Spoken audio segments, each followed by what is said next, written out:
บ้านเตเรโนตอนนี้ยิ้มจะได้น้ำตาซะน้องเป็นพี่น้องเป็นจังเลินดินถูมาเด้เอง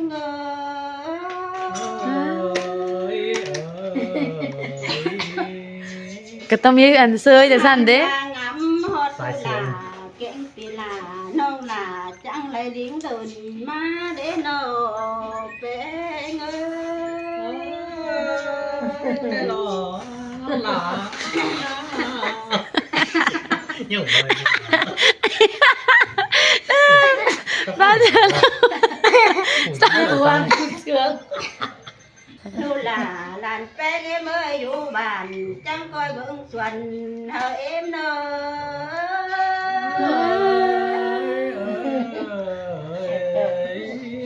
มาหมดด่าอุดเจือที่ลิงมายามกดเนื้ออุ้ยเฮ้ยบุญเชือก จังเฮลูกแป้งมาส่งหดดีทุกจันที่เมืองแล้วดีเฮาแม่ลาจังเอาตีนขึ้นโดดเล่บ่เหนื่อยมาหน้าเองเอ็มครับเอ็มครับมวนเนาะโอ้ยแม่มึงจังไหลขึ้นโดดแม่มาหอดนองข้างมาเด้อุ้ยโดดแม่หันเจ้าเอาเส้นทกมาหน้าเอง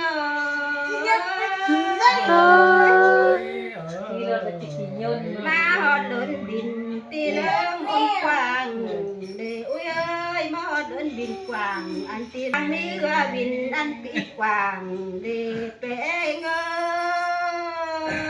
ยแม่ลาจังเลยบินขึ้นเอ็มจนมาผ่านไหลเมืองมานาลาเอ็ม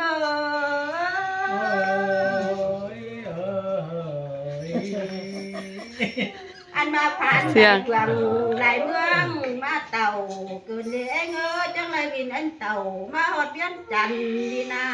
เป้งเอ้ย ตัวว่าแต่หล่อ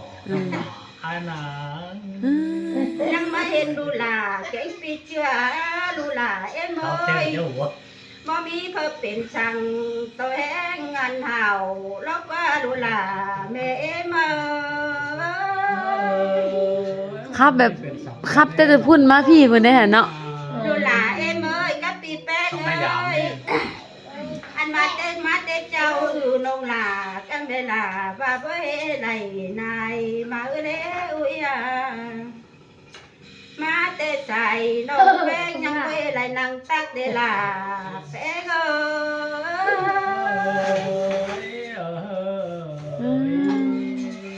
อันมาถูกเต็มกำบ้านน้อยลูกกมบ้านเด็กเบี้ยก็ไม่อมดูหลานนั่นแป้งอยู่เขาเพื่อก็อยู่เพิ่งยันนกว่าปีแป้งเอ้ยโอ้ยมากันปีลาก็ปีแป้งนะปีลาก็มีแต่ไก่ปอดต่อปอมปูกันเองมีแลหมูต่อแผ่นดินเมืองบ้านกันเด้ปีแป้งเอ้ย คนหนาวแตกตายักออก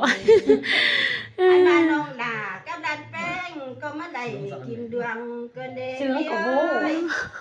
ผู้ลาวรวยผู้ใต้ แป้งน่ะก็มาได้กินย้อนเกินเด้นอจะแต่ส้มหน่อยน้องด่าเรากินบ่นอเกินเด้เองเอ้ย เอาบุญมีสังกิจซื้อหลาแต่หนาหลาแป้งอ่ะ ก็น้อยน้องแป้งกินบ่ไหลดอเลไอ้เอ้ย เด็กน้อยเบิ่งกล่องก็จิ้ว หันมาอยู่เท่าหอหาอุปันลูกเท่าน้ำเลยปีลาปีแป้ง บอกอีน้อยเบิ่งกล่องเนี่ย ปีแป้งกูเฮ็ดจังก็ดีไหลได้เด้อไก่จังเฮาดีเป็นก็อยู่เท่าหอหาอุปันลูกเท่าน้ำนั่นปีลาแกะลูกแป้งเอามามวนเกิดได้น้องหลาไอ้นา ตาออก หลานกูแล้วจังให้ได้กินง่ายเด้อปีเด้อหลานตาแกงหลานง่ายจังให้กินข้าว เธอเลยเท่าสักเต่ากลางควางมาแรงนั่นปีลาปีแป้งโอ้ยฮาเอ้ยมาความคำน้องชื่อวันไหนได้ความหูน้องก็มักเนาความนักน้องหนาปัดวันไหนที่ได้เอาปีแป้งกี่แกงเป็นน้องแป้งลูกแป้งหวนโตได้ล่ะแป้ง